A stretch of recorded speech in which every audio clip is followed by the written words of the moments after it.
Sabe quando um aplicativo avisa que a senha está certa? Ou quando num jogo um personagem consegue ou não abrir uma porta? Pois é, hoje a gente vai desvendar exatamente isso.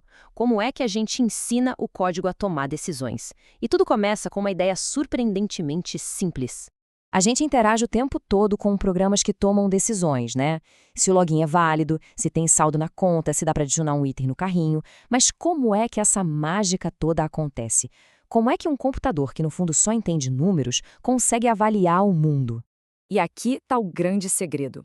No fim das contas, toda decisão, não importa o quão complexa ela pareça, é quebrada em uma série de perguntas que só tem duas respostas possíveis: verdadeiro ou falso. Essa lógica binária é o fundamento de tudo. É como se fosse a pecinha de Lego essencial para construir toda a inteligência de um software. Então, para a gente começar a fazer essas perguntas de sim ou não, a gente precisa de um kit de ferramentas. E a primeira parte desse kit são os operadores, que vão nos permitir comparar duas coisas e ter aquela resposta definitiva. É verdadeiro ou é falso? Esses são os operadores relacionais. Pensa neles como se fossem os olhos do nosso programa. Eles olham para dois valores e dizem para a gente qual é a relação entre eles. Um é maior, é menor, são iguais. O resultado é sempre uma resposta lógica, que na programação a gente chama de booleano, simplesmente verdadeiro ou true, ou falso ou false. E o legal disso tudo está na simplicidade. A gente tem operadores para maior que, menor que, maior ou igual, menor ou igual, e também o crucial igual a, que usa dois sinais de igual, e o diferente de. Cada um é uma ferramenta para a gente fazer uma pergunta bem específica e objetiva.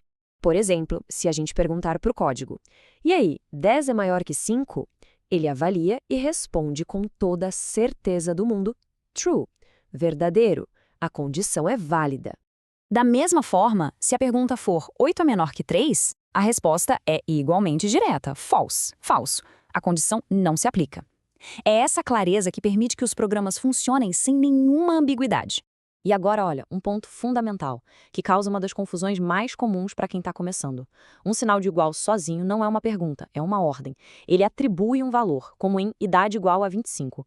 Para perguntar se dois valores são iguais, a gente precisa usar dois sinais de igual. Então lembra disso. Duplo igual é a pergunta, igual é a ordem. Certo? Então a gente já consegue fazer perguntas simples. Mas e se uma decisão depender de várias condições ao mesmo tempo? Tipo, o usuário é administrador e está logado? Para isso, a gente sobe o nível e usa os operadores lógicos, que nos permitem conectar diferentes ideias. Em Python, os três principais são AND, que é o nosso E, OR, o nosso OU, e NOT, o não. Com eles, a gente pode construir regras tão complexas quanto a gente precisar, combinando aquelas respostas de verdadeiro ou falso que já aprendemos a obter. O AND é o exigente do grupo. Para que o resultado seja verdadeiro, todas as condições ligadas por ele precisam ser verdadeiras, sem exceção. É só pensar em dirigir. É preciso ter mais de 18 anos e ter uma carteira de motorista. Uma condição sozinha não basta. Já o OR, por outro lado, é bem flexível.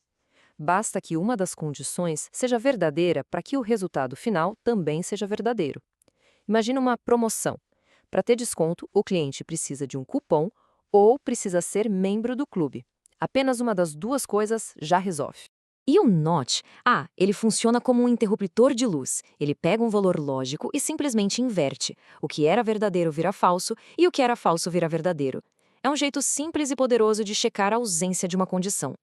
Ok, agora chegamos na parte em que a mágica realmente acontece. A gente já tem as ferramentas para fazer perguntas complexas e obter respostas. Mas como é que a gente faz o programa agir com base nessas respostas? É aqui que entram as estruturas condicionais, o verdadeiro cérebro da nossa operação. A estrutura mais fundamental é o if, que significa se. A lógica é direta. Se a condição idade maior ou igual a 18 for verdadeira, então execute a ação que vem a seguir. Se for falsa, o programa simplesmente ignora aquele bloco de código e segue em frente. Quando existem vários caminhos possíveis, a ordem é crucial. O programa é metódico. Primeiro, ele testa a condição do if. Se ela falhar, ele passa para a primeira condição elif, que é uma contração de else if, ou se não se. Se essa também falhar, ele testa a próxima e assim por diante, até que, se nada der certo, ele executa o bloco else, que é o caminho padrão. O exemplo clássico das notas escolares ilustra isso perfeitamente. O código checa. A nota é maior ou igual a 7. Se sim, imprime, aprovado, e o trabalho termina. Se não, ele avança. A nota é maior ou igual a 5. Se sim, recuperação. E se nenhuma das condições anteriores for atendida, ele cai no else e imprime reprovado.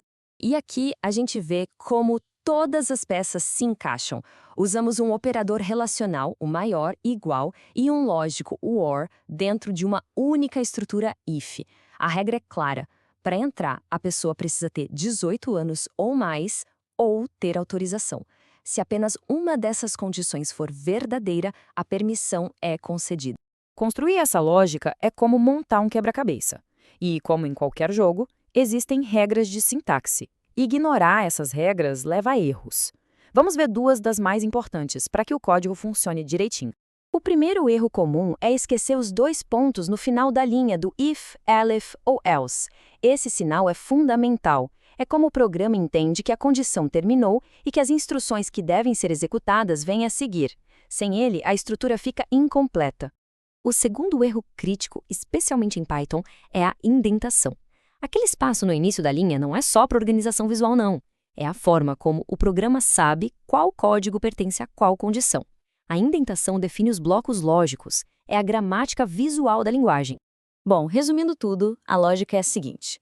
A gente usa operadores relacionais para fazer perguntas que resultam em verdadeiro ou falso. Em seguida, combina essas perguntas com operadores lógicos para criar regras mais complexas.